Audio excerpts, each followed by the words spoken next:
I'm 680 News senior business editor Mike Epple. We saw a nosedive for some of the cannabis companies on the Toronto stock market today. One in particular was down sharply after Aphria Incorporated out of Leamington, Ontario, issued its third quarter earnings update. A lot of red ink, $108 million in losses on sales of $73 million. Now, the sales growth was impressive, over 600% year over year.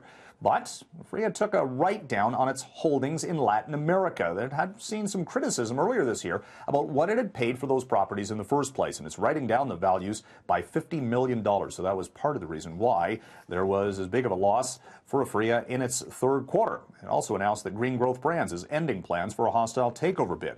Aphria's share price down as much as 15% at its worst level today. At the TSX, and other cannabis companies were down as well. Nike's decision to stick by Tiger Woods through the golfer's highs and lows and back up again for his career. That looks painful.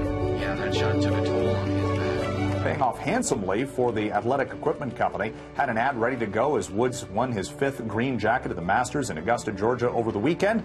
And ComScore says Nike made immediately $22 million in marketing ad impressions from that YouTube video, which has already seen over 500,000 downloads. I'm going to be Jen Nichols. And Nike share price today up by better than 1%. Other brands now that have Woods in the sponsorship ranks, including Bridgestone, the tire company, which also makes golf balls. Originally, when Woods fell off the favorability level, shall we say, in his golf career, he was dropped by sponsors such as General Motors and Gatorade. Well, Canadian corporate executives feeling a little bit less enthusiastic about the shape of the economy to start the year. The Bank of Canada's Business Outlook survey saying that Canadian corporate executives are worried a little bit about a slowing pace for the economy. They're worried about the energy sector in Western Canada, the global trade effects, and what this is all doing to dampen sentiment for the C-suite executives across Canada. What it basically points to is the Bank of Canada likely not doing anything with interest rates in the near term on a moderating economic signal. U.S. President Donald Trump once again chiming in regarding the U.S. Federal Reserve, the unconventional president.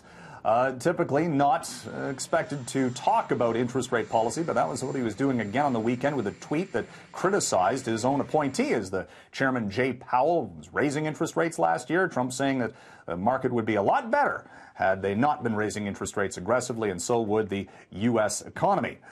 Markets today were actually very close to record highs on the TSX, as 2019 has so far actually been a very good year for stocks.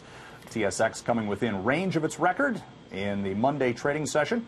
And on Wall Street, the Dow, even though it was down a little bit today, still up by better than 13% year to date. And the NASDAQ, tech stocks, up by 20% for 2019. From the 680 newsroom, I'm Mike Epple for City News.